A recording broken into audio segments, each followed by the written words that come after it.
La lumière s'éteint doucement. La salle est pleine à craquer. Un silence sourd s'installe. Sur scène, les projecteurs éclairent 2 corps. Les robes scintillent sous la lumière blanche. Les sourires sont figés, impeccables. Les mains se crispent juste assez pour trahir l'attention. On devine le battement de 2 cœurs qui cognent trop vite.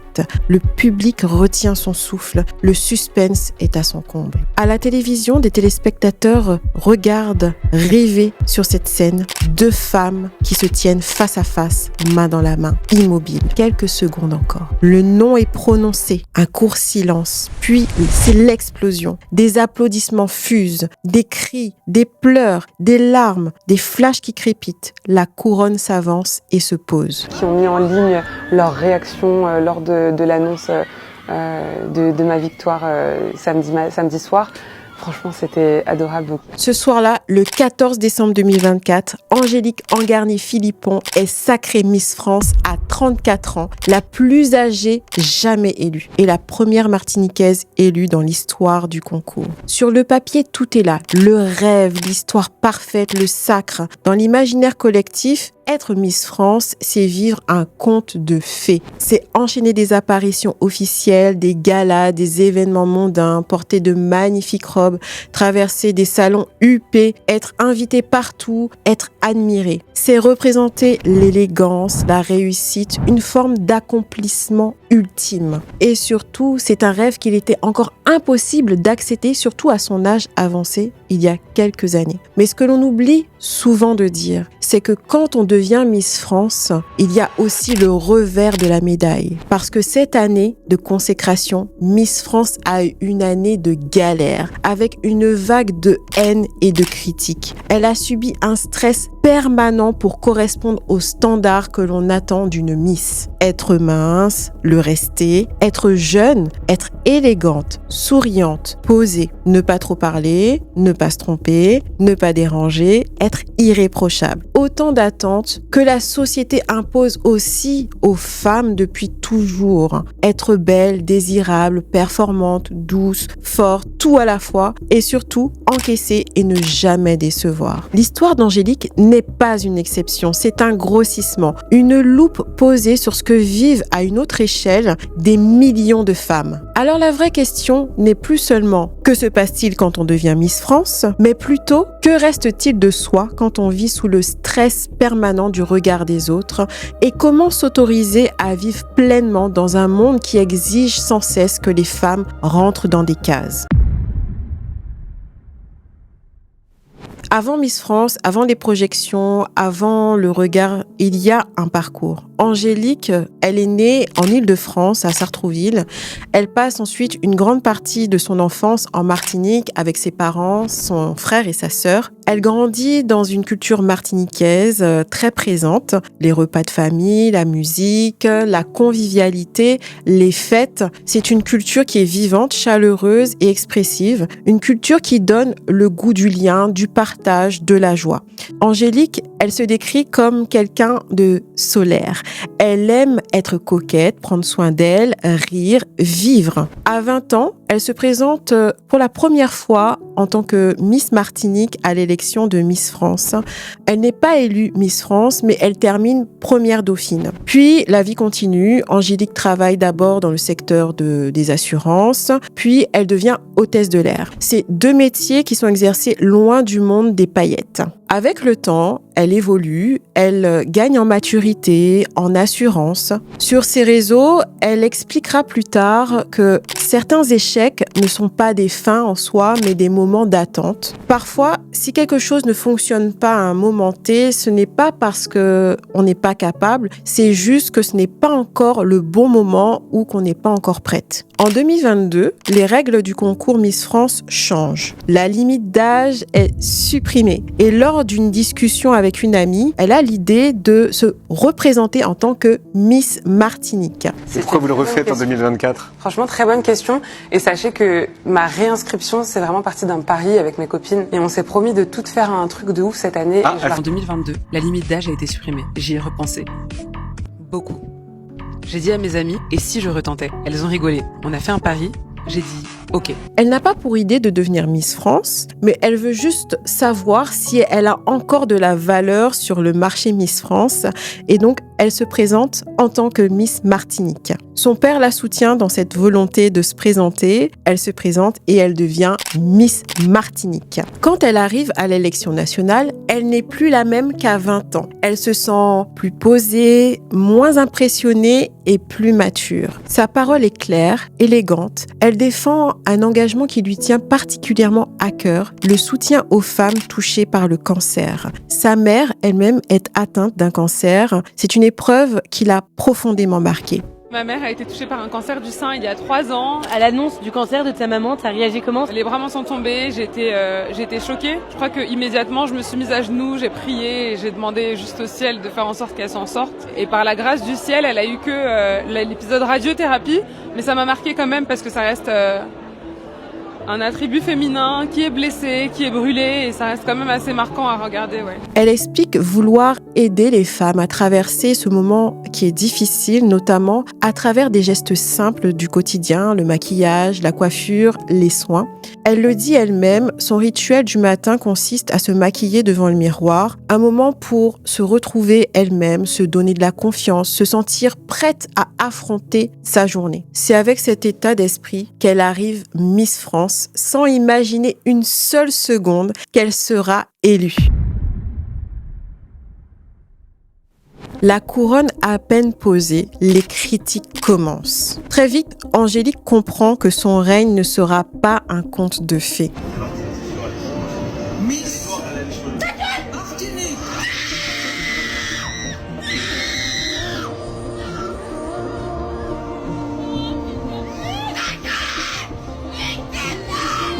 Miss Martinique. C'est une catastrophe. C'est une catastrophe. C'est une catastrophe.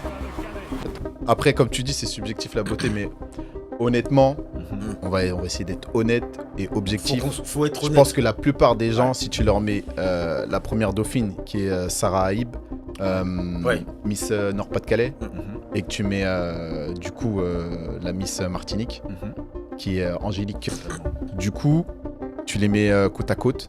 Je pense que si tu fais un sondage, tu mets 100 personnes, il y aura plus de gens qui vont... Même pas besoin factuellement, de sondage, tu vois, hein. c'est... Tu sais, On peut se dire que ça va avec le couronnement. C'est-à-dire que la prochaine Miss France 2026, ce sera pareil. Comme on le dit, en fait, chaque année, la Miss France va être critiquée pour quelque chose. Ils essaient de trouver comment déstabiliser cette nouvelle Miss France. Cette année, ça va être ça. L'année prochaine, ça sera peut-être parce qu'elle sera blonde, ça sera peut-être parce qu'elle sera 1m70 tout pile, peut-être que ça sera parce que, je sais pas, elle a les yeux bleus. J'en ai aucune idée, mais ils trouveront de toute façon. Ils trouveront toujours quelque chose à redire. Parce qu'elle est noire, parce qu'elle a le corps d'une femme adulte, un corps réel qui vit, qui change. Les premières attaques arrivent sur son âge, sur son physique, sur sa légitimité. Et chaque apparition est commentée, chaque photo analysée, chaque détail devient un prétexte. Mon seul tort, c'est d'avoir une couleur de peau qui plaît pas, tu vois. Et en fait, c'est violent parce que au-delà de la couleur... Oh putain, je voulais pas pleurer. Toute ma vie, j'ai grave voulu montrer aux gens que j'étais quelqu'un de bien, que je suis quelqu'un de gentil. Tu sais, j'ai lu des « ressemble à un homme », j'ai lu des « ressemble à un singe » et tout, tu vois, enfin, des trucs tellement violents. Et je suis dans cette bataille à me dire que je sais qu'ils ont pas raison, tu vois, mais ça fait tellement mal. Très vite, elle est comparée à d'autres Miss, jugée sur sa couleur de peau, sur sa silhouette, sur son corps. Et la critique, elle ne porte pas seulement sur son apparence, mais aussi sur ce qu'elle représente. Hier soir, je regardais mes réseaux, on a critiqué ma mère et je me dis mais comment on peut arriver à critiquer une maman, ouais. Quand je vois des commentaires désobligeants, je prends 2 secondes à leur dire mais trouver quelque chose d'autre à faire, c'est plus intéressant. Je trouve ça super que vous répondiez, effectivement. Mais sans tomber dans un excès et tout, parce que sinon moi ça me met en colère. J'essaie de me défaire au maximum, ouais. C'est important de se protéger, même j'essaie de protéger mes proches, mes amis. Une femme qui a osé s'imposer malgré son âge à un concours de beauté, osé prendre sa place alors que personne ne le lui a donné. Le moment de bascule médiatique, se passe en janvier 2025 lors d'une interview. Angélique est interrogée sur l'attentat contre Charlie Hebdo et sur quelques questions de liberté d'expression et de blasphème, comme pour la tester sur un sujet pointu. Elle comprend le piège et choisit de ne pas rentrer dans la discussion et de prendre position publiquement. Il est 20h, Miss France 2025, Angélique Angarny-Philopon est la cible d'attaque depuis qu'elle a refusé de se prononcer sur Charlie Hebdo. Le président de la société Miss France est inquiet pour sa sécurité. Je vous récap. Alors, ce jeudi 8 janvier, Angélique Angarny-Philopon était invitée chez Sud Radio. Nous étions le lendemain des commémorations des 10 ans des attentats meurtriers de janvier 2015 qui avaient visé le journal satirique Charlie Hebdo. Le journaliste demande à Miss France si elle est Charlie, ce à quoi elle répond qu'elle ne souhaite pas se prononcer. Vous êtes Charlie ? Je ne me prononce pas.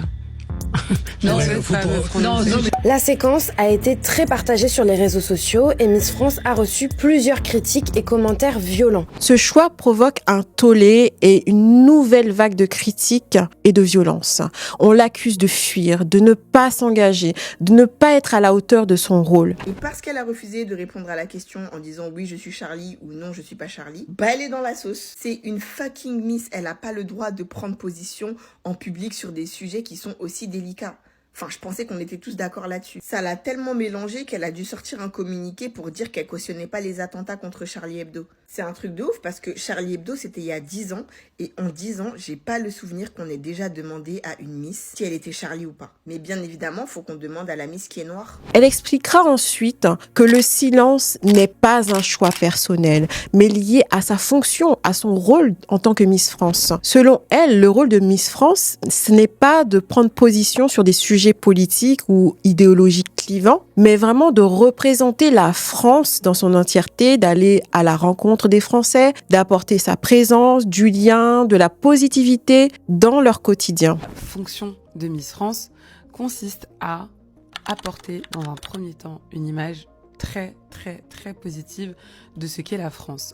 Ensuite, il faut savoir qu'une Miss, ce n'est pas que de la médiatisation, c'est vraiment une présence réelle sur le terrain où on va à la rencontre des Français, où on leur apporte un petit peu de bonheur, où on leur apporte un petit peu de positivité dans leur vie.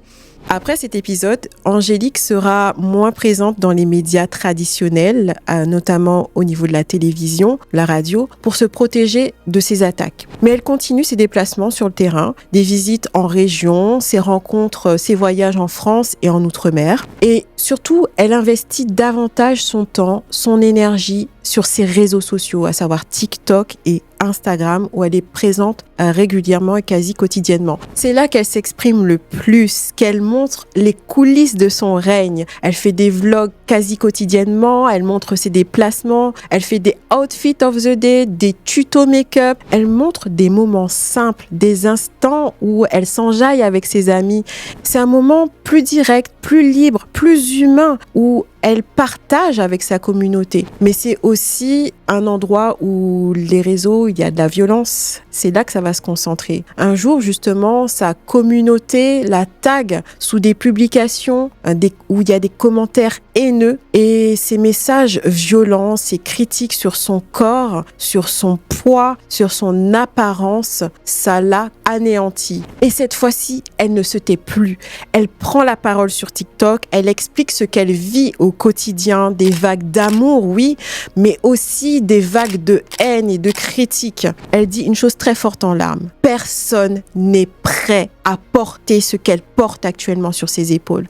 Elle raconte le stress permanent, les nuits sans sommeil. Elle dit clairement qu'elle ne sait plus comment gérer tout ça. Alors elle mange ses émotions pour gérer la pression, se donner un peu d'amour dans cette vague de haine. Elle prend du poids et là encore, ça devient un sujet public. Oui, ceci est un corps qui change, qui varie, qui évolue, qui grossit en fonction de nos hormones, en fonction de ce que l'on vit. C'est le propre d'une femme et je ne vous apprends rien si tant est que vous êtes des femmes et que vous regardez cette vidéo, je ne vous apprends absolument rien. Je suis dans une période où j'ai décidé de complètement lâcher prise sur tout ce qui m'arrive. Je suis dans une période où j'ai décidé d'arrêter de calculer et j'ai juste décidé de me faire plaisir quand j'en avais envie parce que être Miss France, c'est donner beaucoup d'amour, c'est en recevoir autant. Et c'est pour ça que quand je rentre parfois, je me fais plaisir, je me console, je me gâte, je me câline avec des bonbons, avec des gâteaux, avec un tout petit peu plus d'amour, parce que ça me fait plaisir, parce que ça me fait du bien. Et aujourd'hui, moi, vous le savez, hein, c'est comme ça que j'ai décidé d'aborder tout ce qui m'arrivait, c'est que j'ai décidé d'être proche de vous, j'ai décidé de vous répondre, de vous faire participer à mes TikTok, etc., etc. Mais j'ai vraiment à cœur d'être vraie avec vous. Ce matin, il a fallu que j'esquisse quelques larmes pour me rendre compte que c'était pas normal, en fait. C'est pas normal d'avoir à vivre ça. Et je sais qu'il y a un tas de personnes qui vont écrire pour dire oui, mais tu t'es exposée, et quand on s'expose aussi à la critique, il fallait s'y attendre. Je pense que vous n'avez pas encore assez conscience que ici, là, attendez, je vous montre, ça, c'est de la peau, d'accord? C'est de la vraie peau. Ce sont des vrais yeux, et je lis, car les yeux me permettent de lire. Mon cerveau, qui lui est un ordinateur connecté à mon estomac, n'a eu que de dégoût de lire tant de commentaires, et parfois des commentaires venant de femmes qui physiquement sont gâtées ou non, il n'y a pas de règle à tout ça. Et sous couvert de je suis un personnage public, je suis sur les réseaux sociaux, j'ai décidé d'être Miss France. J'aimerais que vous ayez un autre regard sur ce qu'est la femme et sur ce qu'elle peut endurer. Non pas que j'endure des choses très graves. Et vous savez, moi, ce que je trouve dur, c'est que ce sont les réseaux qui me fusillent, alors que de l'autre côté, la société Miss France, elle, me préserve, ne m'a jamais mis la pression, ne m'a jamais interdit de manger. Au contraire, se fait plaisir avec moi, me fait plaisir. On la dissèque, on dit que elle a le ventre d'une femme enceinte, on la commente, mais son corps, c'est le corps d'une femme. Elle a des cycles, elle a des hormones, elle a des variations naturelles face au stress permanent qu'elle subit quotidiennement. Cette accumulation crée une fracture intérieure. Elle a le sentiment de ne pas correspondre à ce qu'on attend d'elle, de ne pas être assez, de ne pas faire l'unanimité. Alors elle a envie de se battre, elle a envie de prouver qu'elle mérite sa place. Angélique parlera elle-même d'une période de dysmorphophobie. C'est ce moment où, en fait, en tant que femme, quand on se regarde dans le miroir, on ne se voit pas réellement telle que l'on est, mais on se voit différente. Donc elle se voit plus grosse qu'est-ce qu'elle n'est, et en fait, ça joue sur son image d'elle.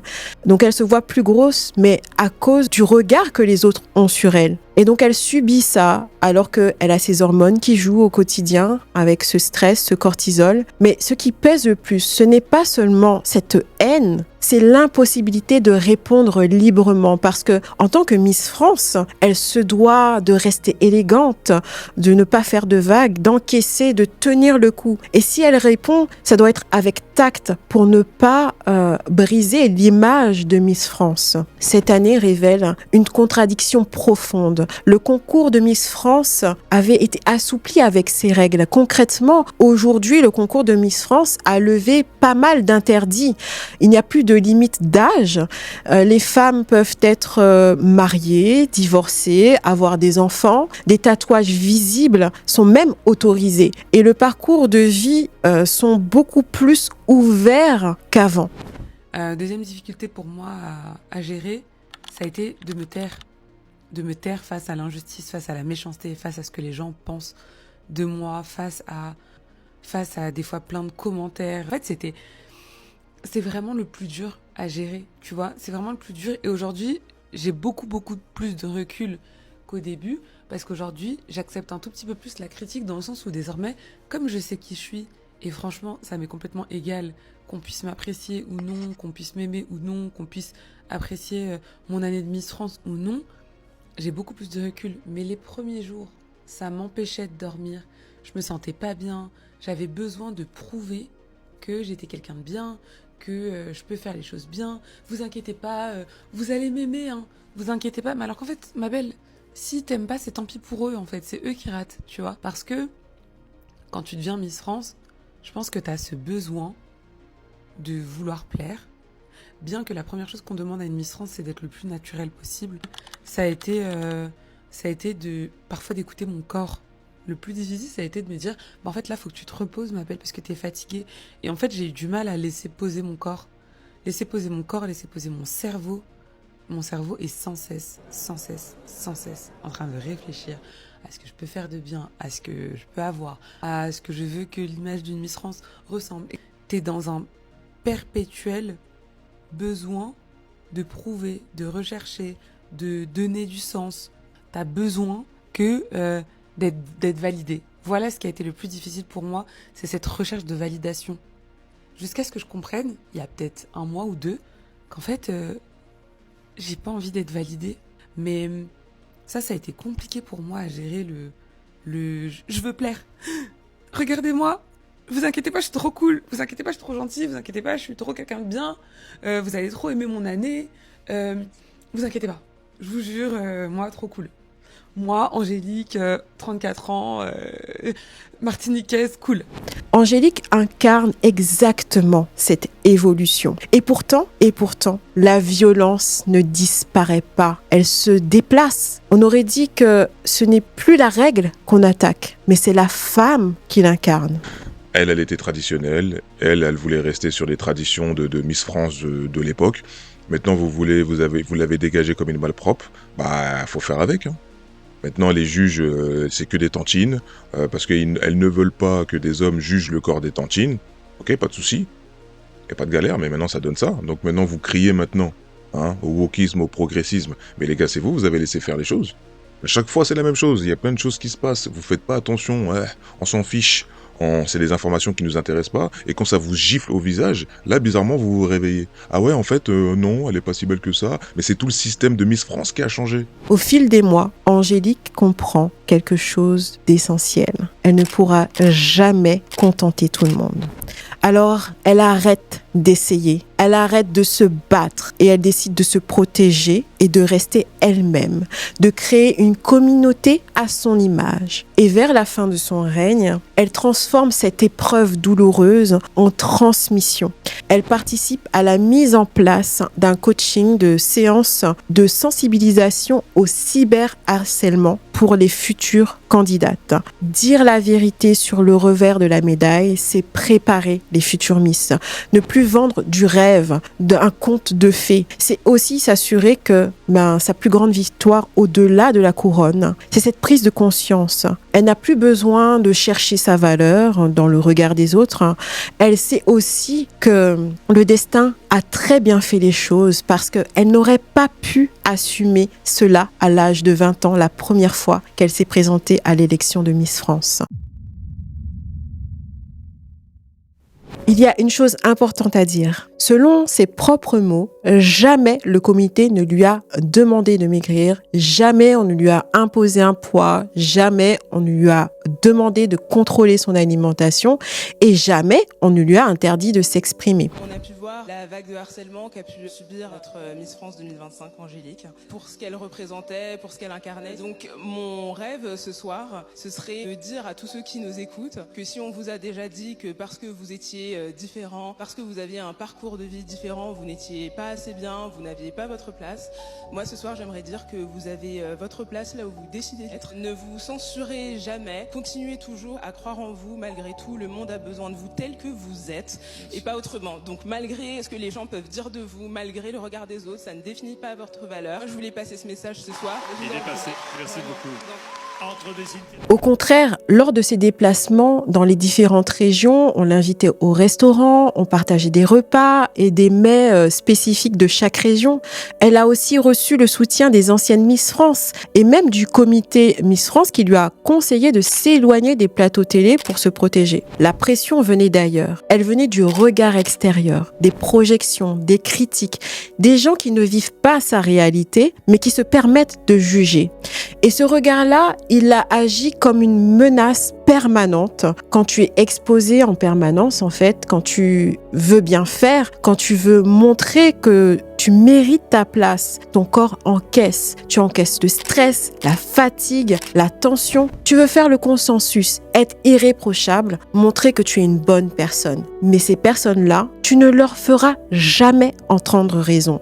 C'est à ce moment-là que, en fait, ton corps, pour s'apaiser, a besoin de nourriture le soir, quand tout retombe. Manger pour te calmer, manger pour te réconforter, manger pour tenir. La grande force d'Angélique, ça a été de ne pas rester seule avec tout ça. Elle a créé une communauté, un espace où elle pouvait être vraie, authentique, partager des moments de joie, mais aussi des moments de fatigue, de tristesse, de doute. Donc là, ça tourne. Action.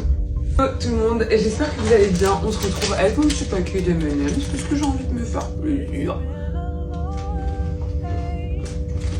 Je me suis isolée un petit peu dans ma loge pour vous parler, pour vous dire comment je me sens, pour vous dire comment je vais. Toutes ces émotions, sans le vouloir, elle a mis des mots sur ce qu'elle vivait. Et c'est ce que vivent la plupart des femmes aujourd'hui. On leur demande d'être tout à la fois. Une bonne femme, une bonne maman, une bonne professionnelle, être mince, être belle, être disponible, être performante, irréprochable, etc., etc. Et à force de vouloir cocher toutes les cases, on s'épuise, on se fatigue, on stresse, on mange nos émotions. Et c'est la santé mentale qui finit par payer le prix. Reprendre son pouvoir, ce n'est pas devoir devenir parfaite, c'est réapprendre à s'écouter. Écouter son corps quand il est fatigué. Arrêter de vivre à travers le regard des autres. C'est s'entourer de bonnes personnes pour nous, des personnes qui nous apprécient telles que l'on est et pas pour ce que l'on fait pour elles, pas des personnes qui projettent des choses sur nous. C'est changer du regard que l'on a sur soi-même. Parce qu'au fond, le vrai travail commence ici.